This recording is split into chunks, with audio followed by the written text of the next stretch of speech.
Right, మనతో పాటు మాజీ ఐఏఎస్ చిరంజీవులు సార్ ఉన్నారు, మాట్లాడే ప్రయత్నం చేద్దాం. సార్, ఒక పక్క బీసీల పక్షపాతిగా పనిచేస్తా ఉన్నది కాంగ్రెస్ ప్రభుత్వం అని చెప్పారు. ఈ కులగణన విషయంలో ఢిల్లీకి వెళ్ళి బీసీల తరఫున కొట్లాడినటువంటి ముఖ్యమంత్రి గారు ఎందుకు 42% రిజర్వేషన్లో జాప్యం చేస్తా ఉన్నారు? ఇప్పుడు 42% రిజర్వేషన్ రాష్ట్ర ప్రభుత్వం వాళ్ళ చేతిలో ఉన్నంత వరకు వాళ్ళు చేశారు. ఇప్పుడు నెక్స్ట్ స్టెప్ ఎవరంటే కేంద్రం చేయాల్సింది. కేంద్రంలో ఏంటంటే దీన్ని ఇప్పుడు రాష్ట్రపతికి వెళ్ళింది కాబట్టి వీళ్ళు కేంద్ర ప్రభుత్వం తెప్పించుకొని కేంద్ర కేబినెట్ ఆమోదించేసి లోక్సభలో రాజ్యసభలో ఈ బిల్లు పాస్ చేయించి రాష్ట్రపతి ఆమోదంతో వీళ్ళు కన్సెంట్ ఇచ్చినట్టయితే మళ్ళీ రాష్ట్ర ప్రభుత్వం ఒక చట్టం చేసి మళ్ళీ దాన్ని ఆర్టికల్ 31B కింద 9th షెడ్యూల్ పెట్టమని పంపిస్తారు. సో అది ప్రొసీజరు. అది ఆల్రెడీ తమిళనాడులో కూడా సేమ్ ప్రొసీజర్ ఫాలో అయింది 94లో. కాబట్టి ఆ ప్రొసీజర్ ప్రకారం రాష్ట్ర ప్రభుత్వం పంపించింది. ఇప్పుడు కేంద్ర ప్రభుత్వం యొక్క కోర్టులో ఉంది వాళ్ళ దాంట్లో. అయితే మేమేం కోరుతున్నామంటే రాష్ట్ర ప్రభుత్వం నువ్వు మొదలు అఖిలపక్షాన్ని పిలిచి చర్చించి వీళ్ళందరినీ తీసుకెళ్ళేసి మీరు కేంద్రం దగ్గర వెళ్ళి కేంద్రాన్ని ఒప్పియండి. ఆ రోజు జయలలిత కూడా ఏం చేసినారు, తమిళనాడులో అఖిలపక్షాన్ని తీసుకెళ్ళేసి కేంద్రం దగ్గరికి వెళ్ళారు. కేంద్రంలో కూర్చొని నేను కేంద్రంలో బిల్లు పాస్ అయితే తప్ప మళ్ళీ చెన్నైకి రానని చెప్పి ప్రతిజ్ఞ చేసిపోయి పాస్ చేయించుకుని మళ్ళీ చెన్నైకి వచ్చింది. మీరు అట్లా చేయండి. ఒకవేళ ప్రధానమంత్రి నేను అపాయింట్మెంట్ అడుగుతున్నా ఆయన ఇస్తలేడంటే మరి మీరు అఖిలపక్షాన్ని కూర్చోబెట్టి ఆ విషయం చెప్పండి, ఢిల్లీలో పోయి ధర్నా చేయండి. ఇవాళ ఎందుకు ఇవ్వడు? వేరే దానికైతే పోతారు, మాట్లాడతారు, అన్నీ చేస్తారు. కానీ బీసీకి 42% మీరు హామీ ఇచ్చేసి దాన్ని తుంగలో దొక్కి మేము పంచాయతీ ఎన్నికలకు పోతామంటే బీసీలు చూస్తూ ఊరుకోవాలన్నా? మరి అదే సార్, ఇప్పుడు పంచాయతీ ఎలక్షన్స్ కూడా కసరత్తు చేస్తుంది. ఖచ్చితంగా ఈ వారం రోజుల్లో ఇచ్చే అవకాశం ఉంది, నోటిఫికేషన్ విడుదల చేస్తామని చెప్పి చెప్తా ఉన్నారు. అయ్యే పని అంటారా ఈ 42% రిజర్వేషన్ అని? ఇప్పుడు 42% రిజర్వేషన్ ఇవ్వకుండా పంచాయతీ ఎన్నికలకు పోతే కాంగ్రెస్ ప్రభుత్వం బీసీలను మరోసారి మోసం చేసినట్టు అవుతుంది. ఇప్పటి వరకు ఈ దేశంలో కాంగ్రెస్ పార్టీ బీసీలను అనేక విధంగా వంచింది. కేంద్రంలో పాలించింది 60 సంవత్సరాలు వాళ్ళు. సో ఒక్క బీసీ కమిషన్ కూడా వాళ్ళు బీసీల కొరకు వేయలే. సో వేసినటువంటి కమిషన్లు కూడా కొట్టేసిన రిపోర్ట్లు వీళ్ళ చరిత్ర. కాబట్టి ఇంకా మేము దాని గురించి ఎక్కువ మాట్లాడదలుచుకోలే. ఇప్పటికైనా సరే రాహుల్ గాంధీ గారు సోషల్ జస్టిస్ అనే విషయం మాట్లాడుతున్నారు.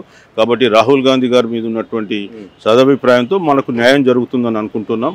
రాహుల్ గాంధీ గారు కూడా ఈ సందర్భంగా ఇంటర్వ్యూన్ అయ్యి ఇక్కడ ఉన్నటువంటి లోకల్ నాయకులకు ఇన్స్ట్రక్షన్స్ ఇచ్చి ఢిల్లీకి ఒక అఖిలపక్షం తీసుకెళ్లాలి. వచ్చే లోక్సభ సమావేశాల్లో రాహుల్ గాంధీ గారు కూడా ఇష్యూ రేజ్ చేసి ఈ బిల్లు పాస్ అయ్యేటట్టు చూడాలి. అయితే ఇప్పుడు బీజేపీ కూడా పెద్ద ఎత్తున చెప్తా ఉన్నది, బీసీలలో అసలు బీసీలకు ఎక్కువ శాతం న్యాయం జరిగింది ఓన్లీ బీజేపీలనే అని చెప్పి చెప్తా ఉన్నారు. మళ్ళీ ఎందుకు దీని మీద బీజేపీ కేంద్ర కమిటీ ముందరికి పోవట్లేదు? 10% ఈడబ్ల్యూస్ తెచ్చి బీసీల నోట్ల మట్టి కొట్టినట్లు ఎవరు ఒకసారి అర్థం చేసుకోమనండి. ఈ దేశంలో 50% సీలింగ్ మించి ఉండొద్దని సుప్రీంకోర్టు జడ్జిమెంట్ ఇస్తే ఈ ఆర్థిక పరంగా రిజర్వేషన్లు ఇవ్వకూడదని చెప్పేసి సుప్రీంకోర్టులో 9 మంది జడ్జిల్లో 8 మంది ఇంద్రాసాని కేసులు కొట్టేస్తే 10% ఈడబ్ల్యూఎస్ 10 రోజుల్లో తీసుకొచ్చి అమలు పరుస్తుంది ఎవరు ఒకసారి ఆత్మ పరిశీలన చేసుకోమనండి. మేం కాదు చెప్పేది.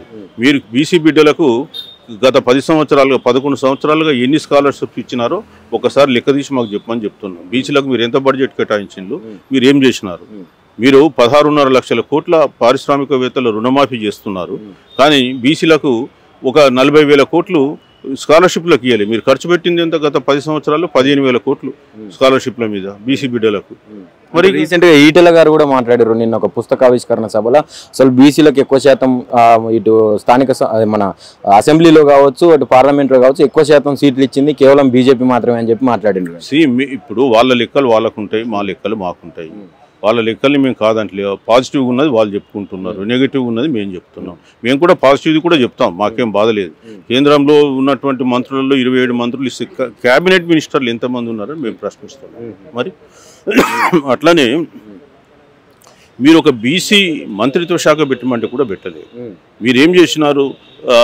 జాతీయ బీసీ కమిషన్కు రాజ్యాంగ హోదా కల్పించినారు 102వ రాజ్యాంగ సవరణ ద్వారా. అది కల్పిస్తున్నట్టు కల్పించి 103వ సవరణ చేసి 10% ఈడబ్ల్యూఎస్ రిజర్వేషన్ ఇచ్చిండ్రు. మరి మాకు లాభం చేసిండ్లా? మా కులగణన గురించి మాట్లాడితే మేము అసలు చెయ్యమని చెప్పేసి సుప్రీంకోర్టులో అఫిడవిట్ చేసినారు. ఇప్పుడు మళ్ళీ ప్రెషర్కు లొంగి మీరు కులగణన చేస్తామంటున్నారు. సో మరి మీరు మొన్నటిదాకా అన్న మాట ఏంది, ఇప్పుడు అన్న మాట ఏంది? సో సరే, ఇప్పటికైనా జ్ఞానోదయం అయింది కాబట్టి మీరు చేస్తామన్నారు, సంతోషం. మీరు ఏదైతే బీసీల పక్షపాతం అంటున్నారో అది నిరూపించుకోండి, చేతలలో మాటలలో కాదు. మీరు బడ్జెట్లో కేటాయింపుల్లో మాకు నిరూపించండి, ఎన్ని బడ్జెట్లు కేటాయించినారు బీసీలకు, ఏం జరుగుతుందని. అది లేకుండా మాట్లాడితే ఎట్లా? ఫైనల్గా ఇప్పుడు రాష్ట్ర ప్రభుత్వం ఇదే మన స్థానిక సంస్థల ఎలక్షన్లకి 42% రిజర్వేషన్ని పక్కన పెట్టి ముందరికి వెళ్తే ఎట్లా ఉండబోతా ఉన్నది బీసీల కార్యాచరణ? బీసీ సంఘాలన్నీ కూడా కలిసి సమైక్య కార్యాచరణ రూపొందిస్తాయి, అది త్వరలో స్టార్ట్ అవుతుంది.